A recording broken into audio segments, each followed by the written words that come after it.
Hello and welcome to the final edition of the Pinkun.com Norwich City podcast of 2021. It's going to be one for the hardcore, for the diehards, for those who are maybe slightly sadistic, because this is going to be a bit of a moan-up, I think. 5 straight defeats, 14 goals conceded, none scored. There is no doubt about it that unless something dramatic changes with Norwich City in the weeks ahead, then they are going to be going back to the Championship drawing board this summer. We are at the halfway stage of the Premier League season, marked by a 3-0 defeat at Crystal Palace, just 48 hours after a 5-0 home defeat to Arsenal. Dave Freezer here alongside Paddy Davitt and Connor Southwell. We thought we'd try and shake off yesterday a little bit before recording the pod rather than doing it after at the end of a long day. Boys, have you had any little Christmas treats or anything just to cheer you up? Do you get any nice toys for Christmas, Pad? Not really, mate. No, I'll put it out there. It's gone back now, but my wife bought me I told you boys, a snood to help sitting in cold press boxes. I told her I'll be the laughing stock if I put that on. So a bit like footballers, well, I know, yeah, probably not the most grateful reaction, but hopefully she's got the receipt so we can sort that out. But no, mainly my little man. He's an expert unwrapper of presents now, but all he wants to do is play with the boxes, not the actual presents. So yeah, that's what I've been doing pretty much every day since Christmas morning. So yeah, he's managed to break the lights on the tree this morning, so it's not good. I think that hastens the removal of the tree back into the loft. So yeah, and the football hasn't cheered us up one iota either. So all in all, it's not been the best Christmas, has it? Let's be honest. No, it hasn't. I tweeted that I was about to watch the extended highlights on Amazon this morning, and I was just sat there thinking, why am I doing this? Just don't do it to yourself. But no, come on, let's hold the football back a little bit longer. Connor, give us some kind of Christmas cheer. Do you get anything decent? Well, yeah, decent in terms of, to be fair, I needed a lot of new socks. So this time is always a good time of year because you kind of your supplies increase. I tend to find, and the way it works in this house really is my mum will do the washing, and then me and my dad tend to end up kind of sharing socks. Almost wash socks, obviously, but they kind of like my socks end up in his drawer and his socks end up in my drawer. So it's been a bit of a muddle, but hopefully now I'm restocked and ready to go for the new year, which is the hope. Beyond that, I share it with Pad. Really, I spent Christmas Day building a train set for my 2-year-old, so that was not fun. I got particularly frustrated and angry with that, and also like a big Peppa Pig wooden house thing. So yeah, more time building than actually probably unwrapping presents. So not necessarily enjoyable, but yeah, I was hoping the football would cheer me up. As for the snood, I mean, you lads saw it yesterday. I've got a new coat which is a bit Arsene Wenger-esque. It sort of comes up to the top of my knees. So yeah, maybe I'll be having words with my girlfriend about that. But yeah, it did keep me warm yesterday, so I suppose that's the bonus. You want to be careful with Peppa Pig stuff. You'll have the Prime Minister knocking on your door with his countless children. But I digress. You've given me a perfect segue there, actually, Connor, because my sister got me a thoughtful little present. She works sort of as a side project. She creates like sort of crafty bits and pieces and plants and flowers and things. And she was at a Christmas fair at Yarmouth and bought me these socks from a charity which is Yarmouth based called Soccer Share. SOCKER, that is. Their website is soccershare.co.uk, and she's bought me so it's a pair of socks and it's got the Mauritius flag on, and basically what their sort of project is that a lot of football boots get donated to children in poorer countries, but they then don't have the adequate equipment. They don't have the socks, basically, so they then wear these boots and all get blisters, particularly in hotter countries and things. So they've sort of found a little niche for themselves where they can be really helpful to sort of follow on from all that generosity. So when you buy one pair of socks, you get just a normal pair of socks for yourself, which, look, I've got them here in front of me. I'll probably put this on social media at some point, and then the other pair go off to a young kid who needs them. So yeah, I just thought I'd give that a nice mention as a local charity. So yeah, Soccer Share, you can find them on social media and all that sort of stuff. But anyway, let's get on to the game. we can't push it back any further. Pad, it's just grim, isn't it? At the moment, 10 players missing, bad defeats. They just are. They're listing at the moment. No, they're heading. As we sit here today, it is very difficult to just say to argue that they're not heading back to the Championship. I don't think there's any other conclusion you can draw right here, right now, halfway as we are at the halfway point. It's rancid. It really is not a pleasurable experience, whether it's us in our privileged position, but far more importantly, those supporters and particularly those ones who, again, turned out in force at Selhurst Park on Tuesday, getting absolutely nothing back in return from that group of players or the coaching staff. 5 games, 5 defeats, not a goal in sight. Ridiculous concessions at the other end of the pitch. We all know the mitigation, but Norwich aren't alone in that.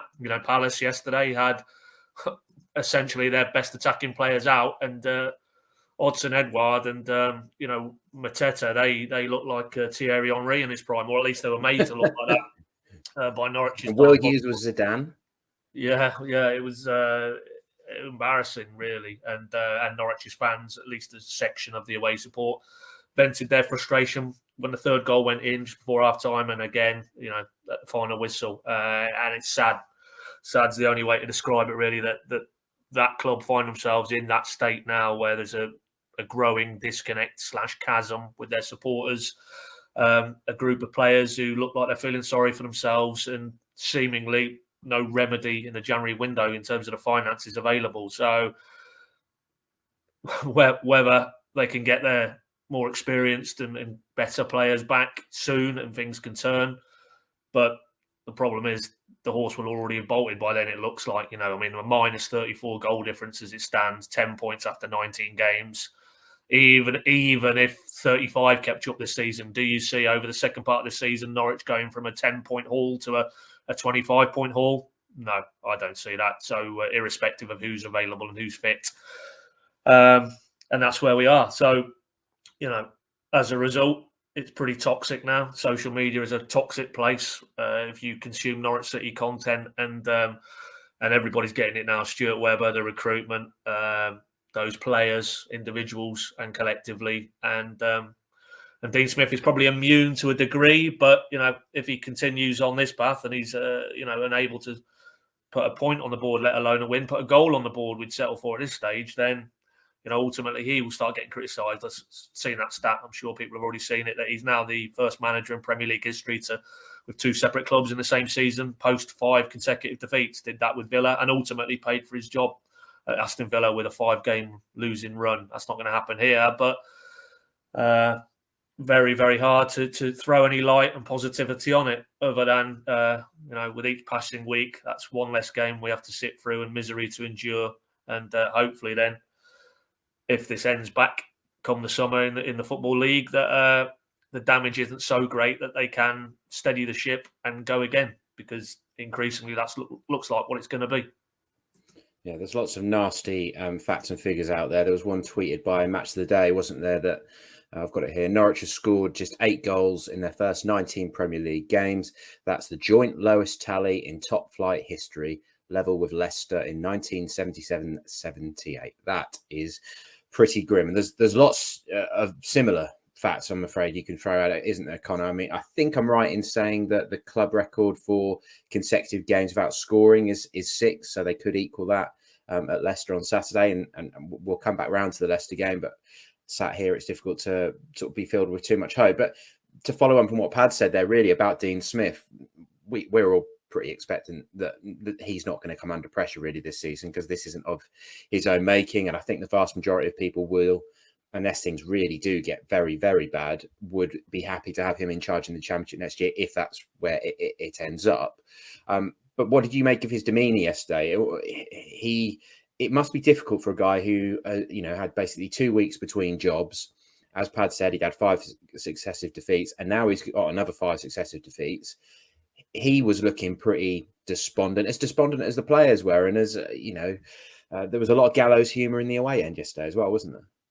Yeah, there was, and I kind of get that, because if you're an Norwich fan at the moment, it's kind of if you can't laugh, then what can you do about the situation? You just end up crying, I think, because it's I mean, Pad used all the words I was going to use. Really, grim, sad, abject, turgid. It's all of those things really. And as for Dean Smith, I think his comments in recent weeks have been really interesting, particularly the last couple of games where he's alluded to the fact that Norwich City probably had a chance when they had a fully fit squad. I think I would maybe counteract and say that they've not scored in 13 of their 19 games this season. Only 3 of those have been without their sort of key players available. So I'm not quite sure if I buy that argument personally. But he does look increasingly. We've gone from him looking increasingly upbeat and what he described as cautiously optimistic to, as you say, a lot more despondent, a lot more probably the sobering reality of the situation is probably hitting him a lot more now, I would say. And the reality is he's got a squad in front of him, albeit big, and it's gone from them having 11v11 sessions where he was having to leave players out to now them really struggling to produce a team that is capable of competing at Premier League level. So in that regard, it is difficult. And look, when Stuart Webber, Neil Adams, all the people that matter made the decision to remove Daniel Farke from his position, that was done so on the basis that the squad available at Norwich City was good enough to stay in the Premier League, was good enough to compete, and that actually it just needed a new voice, a bit of redirection maybe. And in the opening 5 games of his reign, that looked to be an assumption that was right, because they did improve and they did look an improved side and they did look capable of going toe-to-toe with Premier League teams, even if that didn't necessarily mean winning matches. And now it's just kind of reverted to type, and it feels like irrespective of who is in the dugout, be it Daniel Farke, be it Dean Smith, could even be Pep Guardiola or Jurgen Klopp, I think, and they'd struggle to get a tune out of this Norwich City team at the moment. And the problem I have with kind of the mitigation is what Paddy said, really, which is that every Premier League team is experiencing it at the moment. But secondly, 8 of those players who played at Palace yesterday were signed after their relegation 2 years ago. So that is an indication that group, those 8 players that were signed, were done so with the case that if Norwich City did return to the Premier League, they would be better equipped to ensure that they were at least more competitive. Maybe not say in the division, but at least more competitive. And I think that's where fans are frustrated at the moment, because they're seeing a team that simply isn't competing, and all of the kind of promises of improvement just sound like and seem like hollow words a little bit at the moment, because the reality is a lot different on the pitch. And I'm sure Dean Smith, if you caught him in a quiet moment, and Craig Shakespeare as well, would probably admit that maybe they didn't really realise or grasp the scale of the challenge that is keeping this Norwich City team in the Premier League. Because, I mean, we sit here, that it's remarkable, really. They're still only 3 points behind Watford in 17th, but that feels like the footballing equivalent of kind of scaling Mount Everest with toothpicks. So it's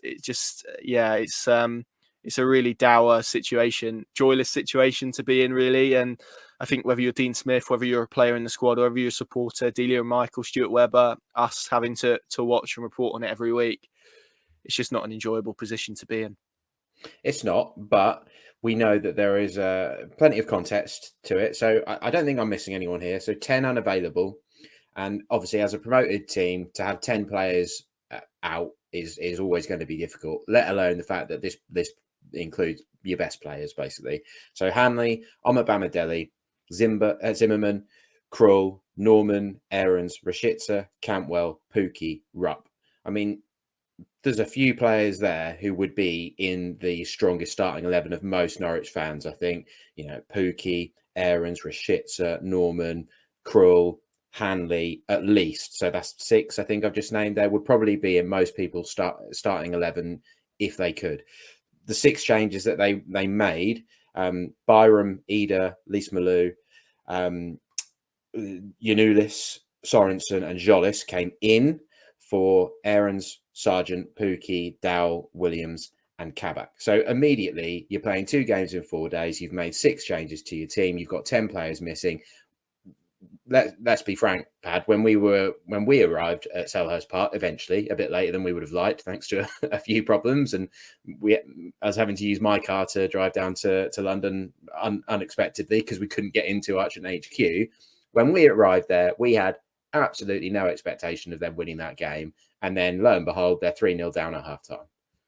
Well, which is a pertinent point, because we didn't really. I'm sure there's a lot of Norwich fans probably didn't really, but more worryingly, did the players who were available think that as well? Because the manner of the 2 goals in 4 minutes, which essentially decided this game, so poor from a Norwich perspective. And if there's no belief amongst the people who can actually go across the white line and change the trajectory of this season, then is there any wonder? It's almost sleepwalking back to the Championship feel to it all.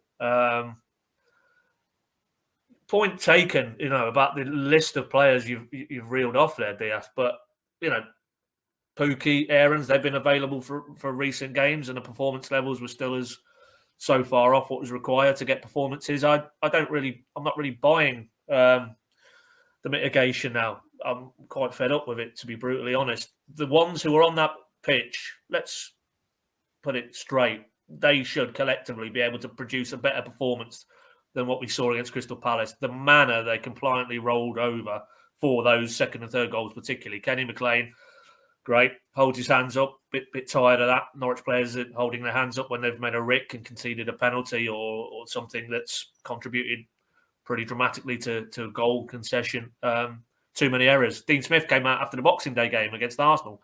Too many errors, littered with errors. And we don't need to go through them again. And then 48 hours later, 6 minutes, 7 minutes in, when Norwich had actually started, I thought, on the front foot and with a bit of positivity, Kenny McLean goes and does that. They conceded penalty slotted, they're 1-0 down. I mean, it's just ridiculous, really, why they continue to keep making the same types of errors individually, collectively. And then, the abdication of responsibility for the 2 goals that followed there. And as I say, immediately after the third goal went in, a very audible chant. We were on the opposite side of the stadium, so there was a group that were loud enough for us to pick it up very clearly from the opposite side of the ground. You're not fit to wear that shirt. That is ultimately where a lot of Norwich fans are now, and that isn't down to having players unavailable for 1 or 2 games or 4 or 5 games, as it's getting to the point now. That is, for me, the entirety of this miserable campaign. That from minute one, really, admittedly, they played compared to some of the stuff we're seeing now. They were actually half decent against a very, very good Liverpool side on the opening day, but then fell away in the second half, and then thereafter, we've seen this too often. We've seen this kind of white flag mentality, players rolling over whoever's on the pitch. It's the same. It's the same malaise. It's the same. Are we good enough to be on this pitch, sharing it with these type of players? And if it's Man City and Liverpool, you can almost accept it. You shouldn't be accepting it when it's Crystal Palace without Gallagher, their best player this season, the Chelsea lad on loan in midfield, without Zaha, without Eze, Elise, 1 or 2 others as well I could mention, without their head coach, for God's sake. Patrick Vieira wasn't in the dugout. That should have seriously weakened what they were trying to do. Not a bit of it, And they'd only won 1 game in 7 going into that match, and yet they're 3-0 to the good before half-time. It's not acceptable. On any level, it's not acceptable.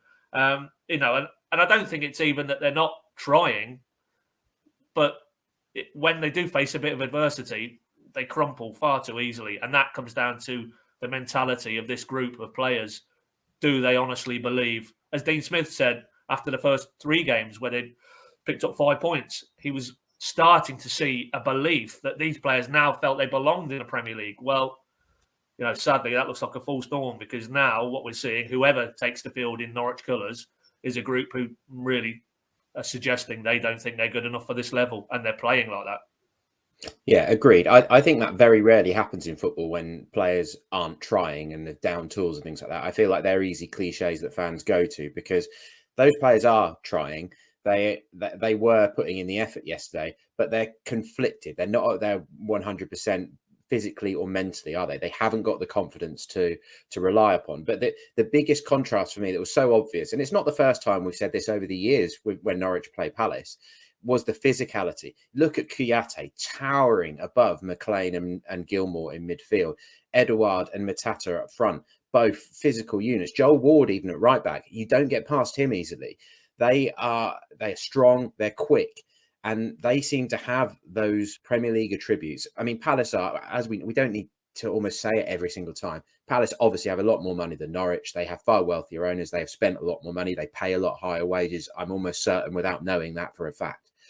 But they just, even when Milivojevic came off the bench and then he just sort of eased Gilmour off the ball again. We'll come back to Gilmour. But the difference in physicality is so stark. And it was something that was spoken about a lot. And I'll come back to you on that in just a second, Connor. I did want to just read out a short bit from a report in The Guardian by Barney Ronay, who's a very talented writer, but he's always very scathing in his criticism. I thought this was good. He said, Norwich, for their part, looked bright, neat, and almost totally ineffectual. Somehow the table continues to suggest Dean Smith's team are just 3 points from safety, but they looked like a zombified presence, bereft of heart and edge. That, Mr. Southwell, is damning, isn't it? Yeah, it is. I think it's almost more telling of the Premier League that Norwich City are 3 points adrift at this stage, because they're that bad. Honestly, they should be far more cut adrift than they are, and they play like a team that's far more cut adrift than they are. And I wouldn't disagree with any element of what you spoke about there, and nor about the physicality element, which is, I mean, this is a conversation we were having 2 years ago after relegation. Yeah. We were talking about them needing more physical players. Tom Tribal was one that we mentioned in particular who didn't stand up to that particular test. And I've mentioned it before. There was a game against Burnley, I think it was, maybe West Ham, in Project Restart, where we had those drinks breaks, didn't we? And the players used to come to the side of the pitch, and you'd compare their respective sizes, and it was like the land of the giants compared to what Norwich City had on their side. And we're here again speaking about it 2 years later. That suggests to me that lessons haven't been learned. And if that lesson hasn't been learned, and that was one of the more obvious ones from 2 years ago, then it's very difficult to see how any others could have been, because I think you'd have only need to watch that Norwich team, probably a very small sample of it 2 years ago to know that it wasn't physical enough. It didn't have the attributes. It didn't look like a Premier League team. And we're here 2 years later talking about the same thing, them getting out-muscled. There was a picture that someone posted on social media of Billy Gilmour and Shemi Poeta defending a set piece, and they're almost pushing into these Palace players' chests with their arms and still kind of really looking like that's a major effort. The balance is all wrong, and they've got it wrong again. And this is ultimately where it comes back to recruitment and those who were in charge of it, because football recruitment is incredibly difficult. It is the most difficult thing to get right in the game, because you can look at all the data, you can look at you can watch a player 15 times and still not know how he's going to perform when he rocks up at your club. So I certainly tip my hat off to anyone who does football recruitment to a level where they get real success with it. Because it's so tough, and the majority of transfers don't work. But the fact they haven't addressed that void, and it looked like in some of their targets this summer that was the case. Chris Ayer, someone they pursued with real interest, who is really physical. Phil Billing, the same, I would say. And for whatever reason, they didn't happen. But the alternatives just don't seem to stand up to it. I mean, Pierre Lees-Malou is tall, but he's not physical. He's nowhere near what they need in terms of Premier League competition.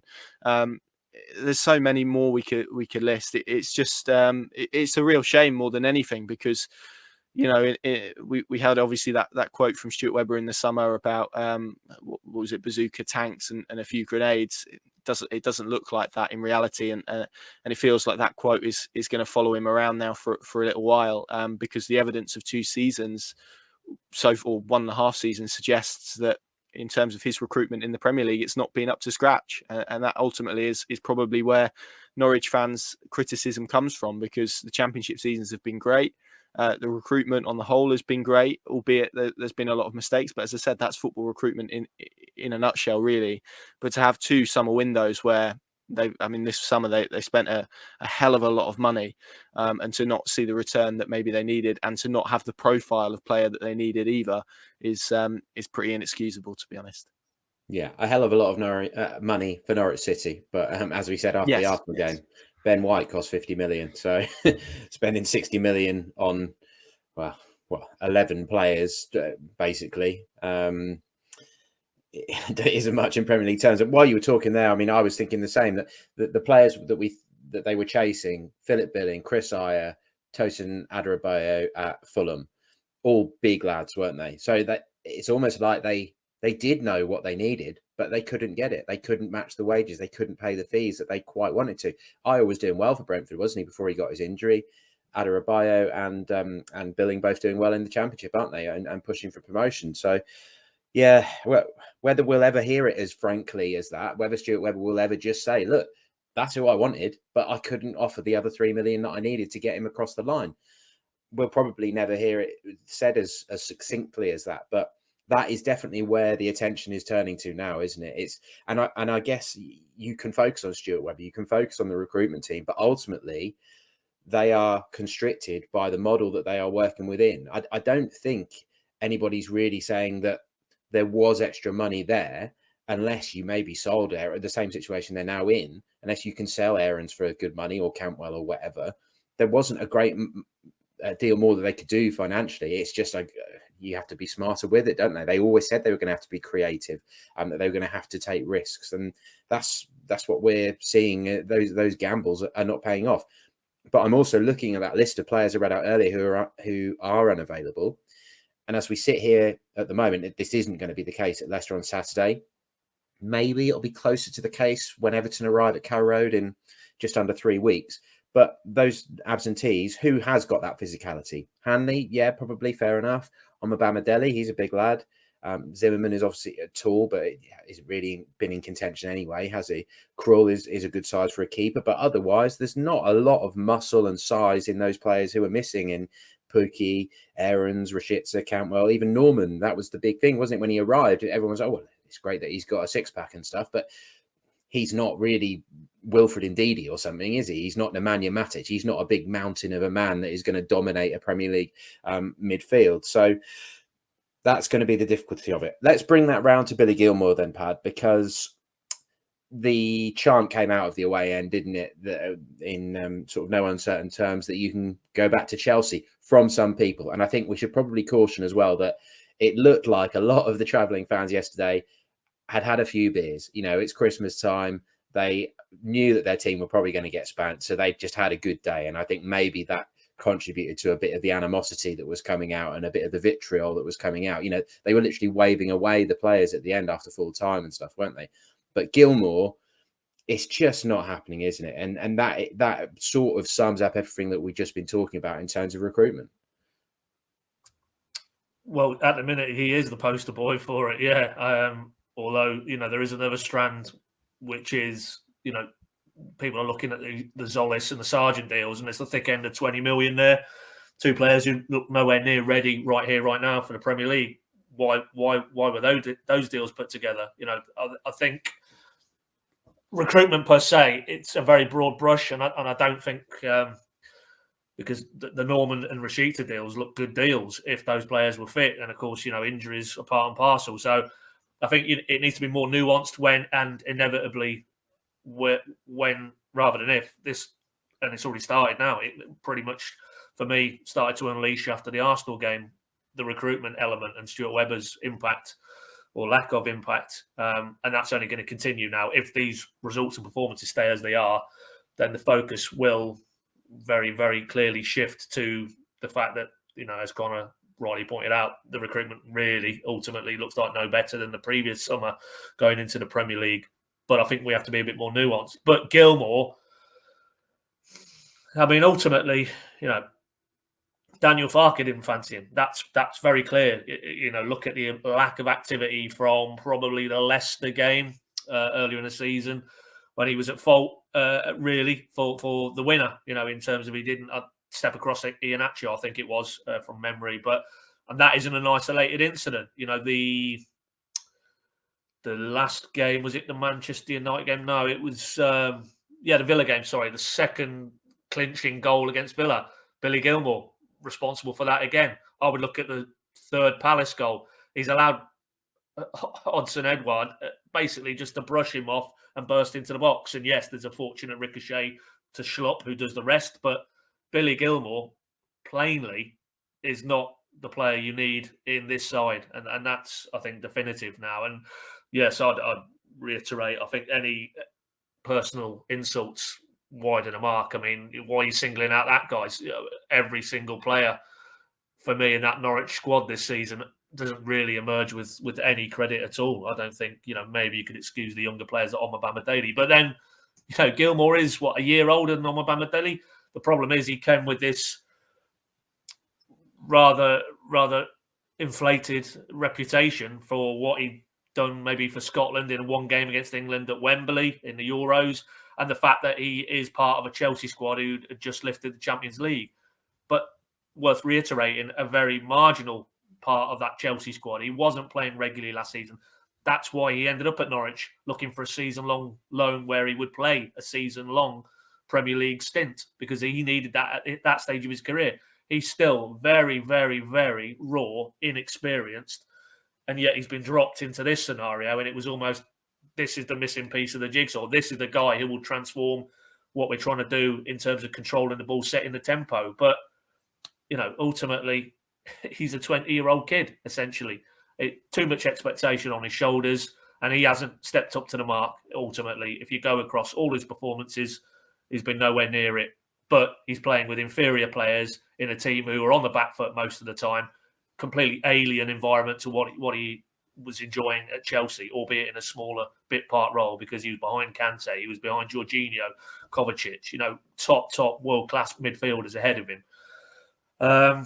So any personal, you know, insults, I don't get at all. But if you want to examine Billy Gilmour's impact on this Norwich side, then and criticise that, I think that's fair comment, because he's not doing what we all hoped he would do. And we saw it again, even at Palace. You know, I've seen one or two tweets about, you know, his stats, and, you know, he was by far Norwich's best player on these stats. But where's the context? Because, you know, Palace in the second half were very content to sit back, let Norwich have the ball, give them the space. They didn't press them. They didn't get in their faces. Completely different scenario in the first half when, again, you know, he's dallying too long on the ball, as was Lys Malou on occasion, as was McLean. And we've seen that too often from Billy Gilmour, that, you know, when he's facing players who are aggressive and in his face, he's not able to counteract it. And he pinged one superb ball second half on the diagonal, very, very long ball, perfectly into the path of, I'm going to say Ida, might have been Poyeta, but down the right-hand side. And you stand back and you think, that lad has quality on the ball, but it's glimpses. It's not the influence that we all hoped he would be able to exert. And it's not just down to him, but ultimately it looks at this stage alone that hasn't really worked for either party. And, you know, January's around the corner, as we understand it. There's no moves on Norwich's part to cut short the loan, but Dean Smith has a conundrum now, because he's not really offering too much as it stands. And do you persist with him and try and get the balance right around him in that midfield area? Hitherto, they've been unable to do it. Or do you say, you know, enough's enough, and he comes out the side, which, as I say, is not why he was brought here in the first place. But, you know, ultimately, Billy Gilmour isn't the reason why Norwich are where they are in the table and where it looks like they're heading. But he was brought in to do a job. He's not doing the job. So, you know, that's where we are with it. But by no manner of means is he alone or an isolated case. It's just, sadly, at this moment in time, as it was a week or two back or a few weeks back, Josh Sargent was getting it in the neck. Billy Gilmour's turn, and it'll move on to somebody else, I'm sure, down the line. I'm sure, you know, Kabak keeps making the ricks he's making. He'll get it at some point. It's just the nature of, you know, following your football team. There's always going to be a scapegoat or two, isn't there? Yeah, particularly when there's so much pain around in such a difficult run. I mean, I think Gilmour, still most of us probably think he'll go on and have a good career, because, you know, if he was playing at Rangers at the moment and he did have that bit of space and he was in a team that were dominating, then he'd have that time to pick the pass and he'd look like a Rolls Royce. If he was at the top of the Championship at the moment, I think he'd probably be looking good. But for a Premier League relegation battle, it just doesn't feel like it's working out. But from his personal point of view and Chelsea's point of view, it's probably not going to do him any harm. It's going to toughen him up, and that is probably exactly the thing that they were looking for. I'm going to come on to finishing with some positives, Connor, because there are, you know, small, very small positives, but we've at least got something slightly enjoyable to talk about. But we are approaching the tipping point now where Smith will have been in charge of as many games as Farke. So Farke, it was 11 games, 1 win, 2 draws, 8 defeats. He was averaging 0.45 points a game. Smith is still a little bit higher than that at the moment, 0.62.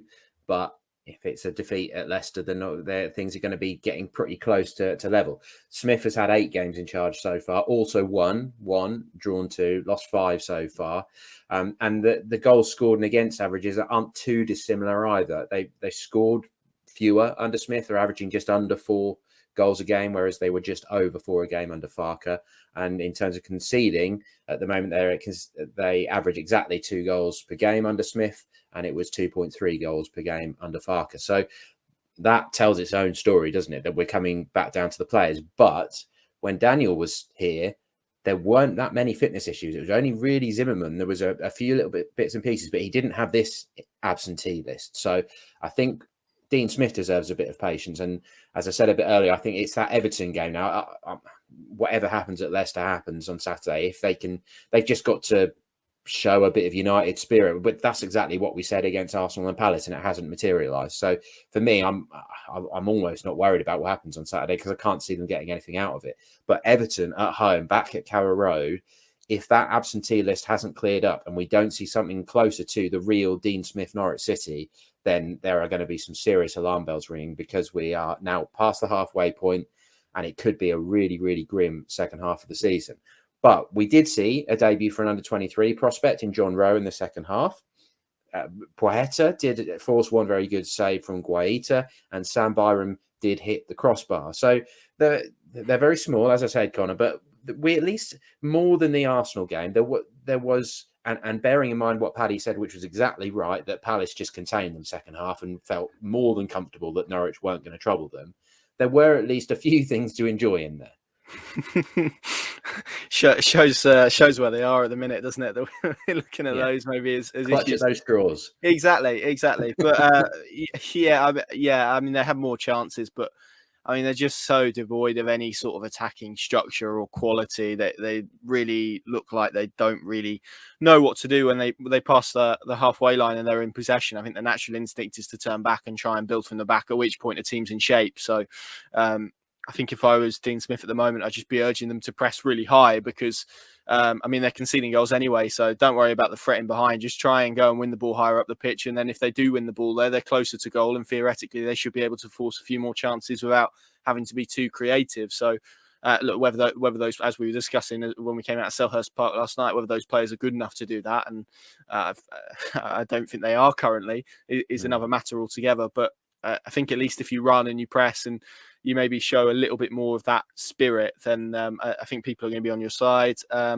Good to see John Rowe involved. I suppose the only caveat, as Smith said last night, is that now he's going to be part of that squad that will sort of look at the 13 players, 1 goalkeeper sort of threshold for keeping games off or getting them postponed. So not sure if that's positive or negative from a Norwich City stance really at the moment, but really good for him. Obviously he's a London boy as well, so I'm sure it would have meant a lot to him. Obviously the circumstances weren't great, as tends to be the case really when how many players made their debut in Project Restart? Josh Martin comes to mind as one who benefited from that. Ida didn't make his debut then, but got more minutes and looks pretty bright as well. So yeah, I mean, there's always a little bright spark, I think, to take. John Rowe is definitely it. I would imagine now there are probably going to be calls from some fans about starting him, and I've already seen it already. I think when a team loses games, it's natural people go, just give the young players a go, but actually in the long run that can prove more detrimental to them and their development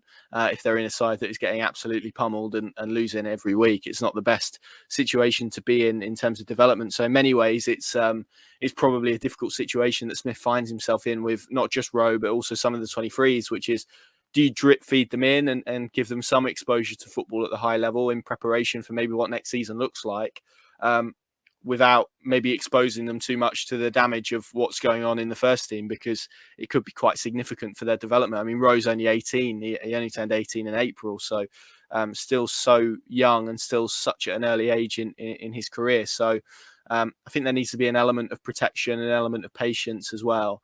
But yeah, more good news again that the academy is bearing fruit and we're seeing young talent. But ultimately, at the moment, that's not going to be much comfort to fans, I don't think, who ultimately want to see a team on the pitch that's competitive, and whether that's made up of young players or not, I think is is probably irrelevant to an extent. But yeah, positive for him, and hopefully, I mean, we saw one really nice burst, didn't we, into the box where he then went up to set up Lys Malou, which is probably more than Christos Solis managed to create when he was on the pitch. So there's that element as well. Maybe that confidence from the 23s can be transferred to the first team. But yeah, I think to be at a stage where we're kind of looking at that as a positive maybe shows where Norwich City are at the moment, unfortunately.